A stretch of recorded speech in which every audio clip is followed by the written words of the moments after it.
দেশজুড়ে নজরুল বর্ষের উদ্বোধন ঘোষণা করলেন প্রধানমন্ত্রী।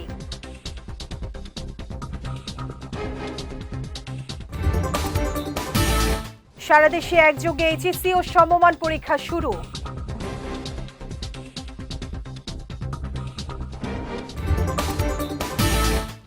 এবং জুলাই আগস্টে বাড়তে পারে ডেঙ্গুর প্রকোপ, নেওয়া হয়েছে সব প্রস্তুতি, জানালেন স্বাস্থ্যমন্ত্রী।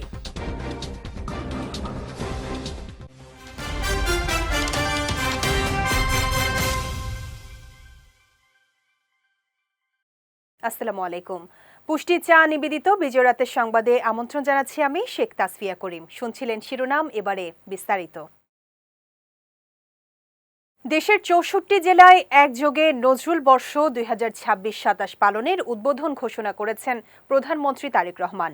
আজ সচিবালয়ে প্রধানমন্ত্রীর কার্যালয়ে এই কার্যক্রমের উদ্বোধন করেন তিনি। এ সময় প্রধানমন্ত্রী বলেন, জাতীয় কবির হৃদয় জুড়ে ছিল বাংলাদেশ। সব আন্দোলন সংগ্রামে তার সৃষ্টি প্রধান প্রতিপাদ্য। মুক্তিযুদ্ধের সময় তার সৃষ্টি সবাইকে উজ্জীবিত করেছিল। এ সময় প্রধানমন্ত্রী আরও বলেন, দেশের গণ্ডি পেরিয়ে আন্তর্জাতিক পর্যায়ে ছড়িয়ে দিতে হবে কবির সৃজনশীলতা। কাজী নজরুল ইসলামের সৃষ্টিকে আরও বৃহৎ জনপরিসরে বিস্তৃতভাবে তুলে ধরার সুযোগ সৃষ্টি হয়েছে বলে জানান প্রধানমন্ত্রী। নানা আয়োজনে সারা দেশে জেলা, উপজেলা এবং শিক্ষা প্রতিষ্ঠানে শিক্ষার্থীদের অংশগ্রহণের মাধ্যমে বছর জুড়ে এটি সফলভাবে পালন করা অত্যন্ত জরুরি। এ সময় প্রধানমন্ত্রী আরও বলেন, সরকার এমন রাষ্ট্র বিনির্মাণের লক্ষ্যে কাজ করছে যেখানে ধর্ম, বর্ণ নির্বিশেষে সবাই নিরাপদে বসবাস করবে। জাতীয় কাজী নজরুল ইসলাম এই বাংলাদেশের ভূখণ্ডে হয়তো জন্মগ্রহণ করেননি, তবে অবশ্যই তার হৃদয় জুড়ে ছিল সমগ্র বাংলাদেশ। আমাদের মহান মুক্তিযুদ্ধে তার কবিতা ও গান ছিল অনুপ্রেরণার প্রবল উৎস। তেমনি আমাদের সকল আন্দোলন সংগ্রামে তার সৃষ্টিশীলতাই হয়ে ওঠে প্রতিবাদ প্রতিরোধের মূল ভাষা।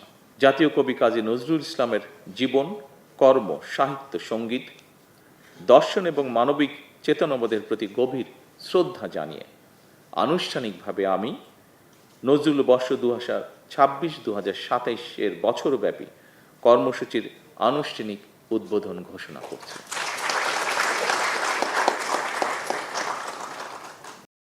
সারা দেশে একযোগে শুরু হয়েছে চলতি বছরের এইচএসসি ও সমমান পরীক্ষা। সকালে বাংলা প্রথম পত্রের মাধ্যমে এই পরীক্ষা শুরু হয়, যা চলে বেলা ১টা পর্যন্ত। এবার দেশের ৯টি সাধারণ শিক্ষা বোর্ডে অভিন্ন প্রশ্নপত্রে পরীক্ষা নেওয়া হচ্ছে। আগে সাধারণ শিক্ষা বোর্ডগুলোর অধীনে এইচএসসি পরীক্ষা প্রতিটি বোর্ডের আলাদা আলাদা প্রশ্নপত্রে অনুষ্ঠিত হতো। চলতি বছর এইচএসসি ও সমমান পরীক্ষায় অংশ নিয়েছেন মোট ১২,৭০,৫৮৩ শিক্ষার্থী, যা গত বছরের তুলনায় ১৯,৪৭২ জন বেশি। এর মধ্যে ৯টি সাধারণ শিক্ষা বোর্ডে পরীক্ষার্থী ১০,৬৯,৭১৪ জন। মাদ্রাসা ও কারিগরি শিক্ষা বোর্ডে অংশ নিচ্ছেন ২,৮৬৯ জন। এসএসসি পাশের পর একাদশ শ্রেণীতে ভর্তি না হওয়া শিক্ষার্থীর সংখ্যা উদ্বেগজনক হারে বেড়েছে বলে জানিয়েছেন শিক্ষামন্ত্রী আনম এহসানুল হক মিলন। আজ প্রাথমিক ও গণশিক্ষা মন্ত্রণালয়ের সম্মেলন কক্ষে এক জরুরি সংবাদ সম্মেলনে তিনি এ কথা জানান। বলেন, আগে এসএসসির পর সাধারণত ১০ থেকে ১৫% শিক্ষার্থী ঝরে পড়ত, কিন্তু এবার মাদ্রাসায় ৪৪%, কারিগরি শিক্ষায় ৫৪% এবং সাধারণ শিক্ষায় ৩৩% শিক্ষার্থী ভর্তি হয়নি।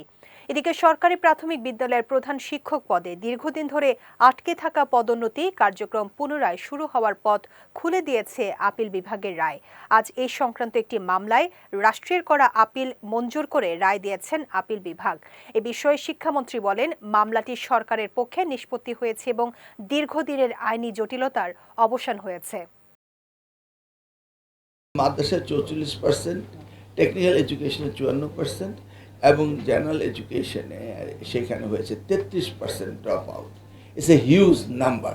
এরা কিন্তু ওই ফর্ম ফিল আপই করতে আসেনি। এবার এই জায়গাটাই অ্যাড্রেস করতে হবে আমাদের, কারণ আমার মনে হয় না ক্লাসরুমগুলোতে ওই ধরনের পড়ালেখা করানো হয়েছে। তো আমরা সেই জায়গাটা অ্যাড্রেস করব। আলোচনার প্রেক্ষিতে মহামান্য আদালত, মাননীয় অ্যাপিলেট ডিভিশন বিষয়টি অত্যন্ত গুরুত্ব সহকারে নেন এবং ইমিডিয়েটলি তারা রিজলভ করার জন্য গত সপ্তাহে তারা ডেট দিয়ে দেন, আজকে জুলাই মাসের 2 তারিখে। এবং অ্যাপিলেট ডিভিশনে এই মামলাটি অ্যাকসেপ্ট হয়েছে, অর্থাৎ আমরা আমাদের শিক্ষক নিয়োগের অধিকার ফেরত পেয়েছি। জুলাই ও আগস্ট মাসে দেশে ডেঙ্গুর সংক্রমণ আরও বাড়তে পারে বলে আশঙ্কা প্রকাশ করেছেন স্বাস্থ্যমন্ত্রী সরদার মোহাম্মদ সাখাওয়াত হোসেন। তবে পরিস্থিতি মোকাবেলায় স্বাস্থ্য মন্ত্রণালয় ও স্বাস্থ্য অধিদপ্তর প্রয়োজনীয় প্রস্তুতি সম্পন্ন করেছে বলেও জানিয়েছেন তিনি। আজ ঢাকা মেডিকেল কলেজের প্যাথোলজি বিভাগে আধুনিক মাইক্রোস্কোপ ও ল্যাবরেটরি যন্ত্রপাতি হস্তান্তর অনুষ্ঠানে মন্ত্রী এসব কথা বলেন। তিনি জানান, গত 2 মাস ধরে জেলা ও উপজেলা পর্যায়ে ডেঙ্গু প্রতিরোধে পরিচ্ছন্নতা কার্যক্রম চালানো হচ্ছে। চিকিৎসকদের প্রশিক্ষণ দেওয়া হয়েছে এবং আক্রান্তদের চিকিৎসায় বিশেষ গুরুত্ব দেওয়া হচ্ছে। পাশাপাশি উপজেলা, জেলা ও থানা পর্যায়ের হাসপাতালগুলোতে NS1 পরীক্ষার কিট সরবরাহ করা হয়েছে। ঢাকা ও অন্যান্য বড় শহরের হাসপাতালগুলোকেও রোগীর চাপ সামাল দিতে প্রস্তুত রাখা হয়েছে বলেও জানান স্বাস্থ্যমন্ত্রী। প্রতিবন্ধী ব্যক্তিদের অধিকার ও সেবা নিশ্চিত করতে সরকার কাজ করছে। এজন্য জাতীয় পর্যায়ে 2টি উচ্চ ক্ষমতা সম্পন্ন কমিটি গঠন করা হয়েছে বলে জানিয়েছেন স্বাস্থ্য প্রতিমন্ত্রী ডক্টর MA মুহিত। আজ সচিবালয়ে স্বাস্থ্য মন্ত্রণালয়ের সভাকক্ষে প্রতিবন্ধী অধিকার ও সেবা সুরক্ষা বিষয়ক আন্তঃমন্ত্রণালয় সমন্বয় ও বাস্তবায়ন কমিটির সভা শেষে তিনি এই কথা জানান।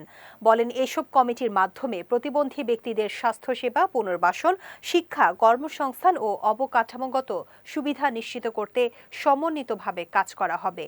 সভায় সমাজ কল্যাণ প্রতিমন্ত্রী ফারজানা শারমিন বলেন, বিশেষ চাহিদা সম্পন্ন ব্যক্তিদের করুণা নয়, তাদের সাংবিধানিক ও নাগরিক অধিকার নিশ্চিত করাই সরকারের লক্ষ্য। এজন্য তাদের প্রয়োজনীয় সেবাগুলো এক ছাতার নিচে আনতে পর্যায়ক্রমে ওয়ান স্টপ সার্ভিস সেন্টার চালু করা হবে। এই অর্থ বছরে অতি দ্রুত আমরা বাংলাদেশের অন্তত 20 থেকে 25টি উপজেলায় এই শিশু স্বর্গ কর্মসূচি মাধ্যমে তৃণমূল পর্যায়ে যে প্রতিবন্ধী শিশুরা আছেন তাদের স্বাস্থ্যসেবা, তাদের কমিউনিটি বেসড আর্লি ডিটেকশন এবং রেফারেলের ব্যবস্থা করা এবং চিকিৎসার ব্যবস্থা করা হবে।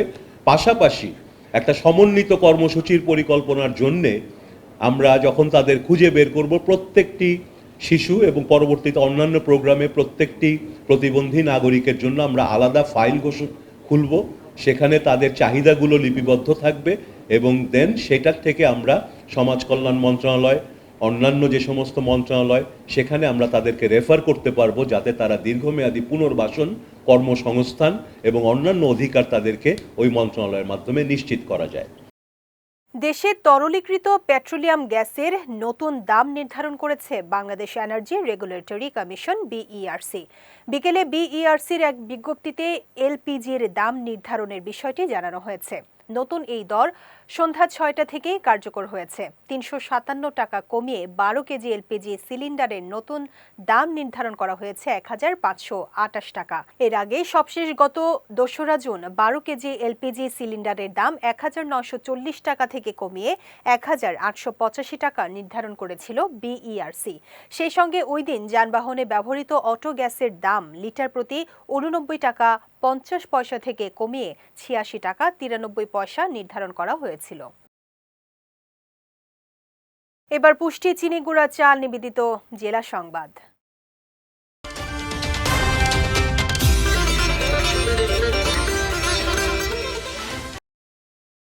পদ্মা রেল সেতুর ভায়াডাক্টের নিচে মাটি অপসারণে কোনো নেতিবাচক প্রভাব নেই, বরং এটি প্রকল্পের নিরাপত্তা ও পরিবেশের জন্য ইতিবাচক বলে জানিয়েছেন রেলমন্ত্রী শেখ রবিউল আলম। সকালে নারায়ণগঞ্জের ফতুল্লার আলীগঞ্জ এলাকায় পদ্মা রেল ব্রিজের চলমান কাজ পরিদর্শনকালে তিনি এ কথা জানান। মন্ত্রী বলেন, নির্মাণ কাজের সময় ভারী যন্ত্রপাতি চলাচলের জন্য ভরাট করা অস্থায়ী মাটি মূল নকশা অনুযায়ী সরানো হচ্ছে। এতে রেল লাইন বা কাঠামোর কোনো ঝুঁকি নেই। তিনি জানান, 16.76 কিলোমিটারের মধ্যে 14.4 কিলোমিটার কাজ শেষ হয়েছে, বাকি 2.34 কিলোমিটারে মাটি অপসারণ চলছে।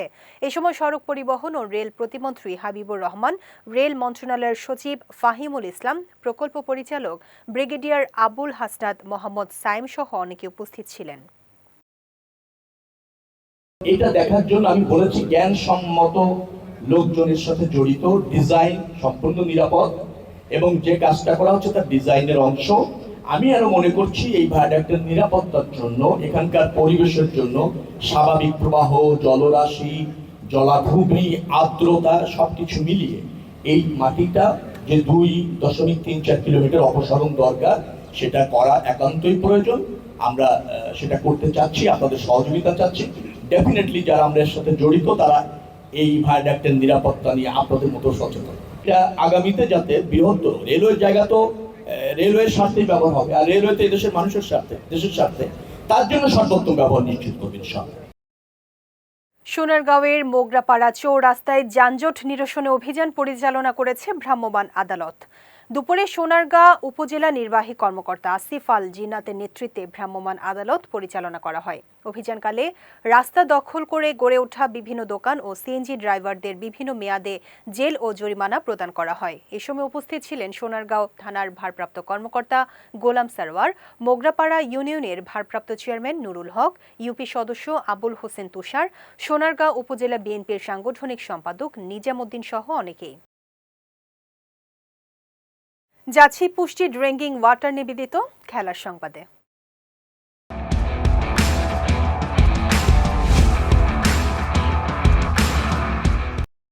আগামী বছর বাংলাদেশ সফরে আসছে পাকিস্তান ক্রিকেট দল, খেলবে 5 ম্যাচের ওয়ানডে সিরিজ। একই সঙ্গে 2026 ও 2027 সালের দ্বিপাক্ষিক সিরিজগুলো বাস্তবায়নের লক্ষ্যে আগ্রহপত্র ও আর্থিক প্রস্তাব আহ্বান করেছে বাংলাদেশ ক্রিকেট বোর্ড। বিসিবির পরিকল্পনা রয়েছে বাংলাদেশ ভারত সিরিজ, ওয়েস্ট ইন্ডিজের 2 ম্যাচের টেস্ট সিরিজ, ইংল্যান্ডের 2 ম্যাচের টেস্ট সিরিজ এবং পাকিস্তানের 5 ম্যাচের ওয়ানডে সিরিজ।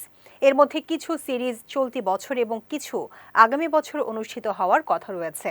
আজ থেকে বিসিবি কার্যালয়ে এসব সিরিজের নথি পাওয়া যাচ্ছে এবং আগ্রহী প্রতিষ্ঠানগুলোকে 22 জুলাইয়ের মধ্যে প্রস্তাব জমা দিতে হবে। এদিকে ওয়ানডেতে এখন পর্যন্ত 42 বারের মুখোমুখিতে পাকিস্তান 35টি এবং বাংলাদেশ 7টি ম্যাচে জয় পেয়েছে, যার বেশিরভাগই এসেছে সাম্প্রতিক সময়ে। স্পেনের তরুণ তারকা লামিন ইয়ামালকে থামানোই বিশ্বকাপের রাউন্ড অফ 32-এ অস্ট্রিয়ার সবচেয়ে বড় লক্ষ্য বলে জানিয়েছেন দলটির কোচ রালফ রাংনিক। ম্যাচ পূর্ব সংবাদ সম্মেলনে তিনি বলেন, ইয়ামাল বিশ্ব ফুটবলের অন্যতম প্রতিভা, তবে অস্ট্রিয়ার পরিকল্পনা হলো তাকে যতটা সম্ভব বল থেকে দূরে রাখা এবং খেলার নিয়ন্ত্রণ সীমিত করা। আগামী ম্যাচে যুক্তরাষ্ট্রের লস অ্যাঞ্জেলেসে মুখোমুখি হচ্ছে স্পেন ও অস্ট্রিয়া। ইনজুরি কাটিয়ে ফিরতে থাকা 18 বছর বয়সী ইয়ামাল এই পর্যন্ত 3 ম্যাচে একটি গোল করেছেন। রাংনিক আরও বলেন, স্পেন টানা অপরাজিত থাকা শক্তিশালী দল, তাদের বিপক্ষে জিততে হলে অস্ট্রিয়াকে সর্বোচ্চ পর্যায়ের পারফরমেন্স করতে হবে। অস্ট্রিয়ার অধিনায়ক ডেভিড আলাভা বলেন, স্পেনের বিপক্ষে তারা আক্রমণাত্মক ফুটবল খেলতে চান এবং ইতিবাচক ফল নিয়েই মাঠ ছাড়ার লক্ষ্য তাদের। পুষ্টি চা নিবেদিত বিজয় রাতের সংবাদ শেষ করার আগে শিরোনামগুলো দেখে নিচ্ছি আরও একবার।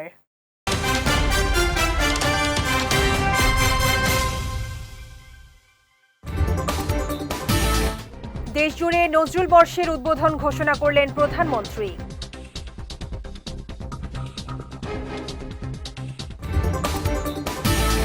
সারা দেশে একযোগে এইচএসসি ও সমমান পরীক্ষা শুরু।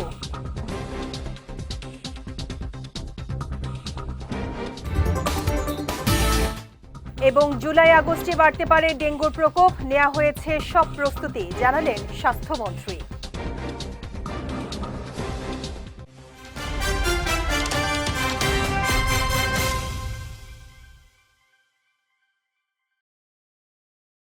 বিজয় রাতের সংবাদ শেষে আজকের মতো আমি শেখ তাসফিয়া করিম আপনাদের কাছ থেকে বিদায় নিচ্ছি। আগামীকাল একই সময় নতুন সব খবর দেখতে চোখ রাখুন বিজয় টিভিতে। এছাড়া আজকের বিজয় রাতের সংবাদের ভিডিও দেখতে পারেন আমাদের ইউটিউব এবং ফেসবুক পেজে। আমাদের ইউটিউব হলো youtube.com/BijayTVOfficial এবং আমাদের ফেসবুক পেজ হলো facebook.com/BijayTVLimited। এতক্ষণ সঙ্গে থাকার জন্য ধন্যবাদ সবাইকে।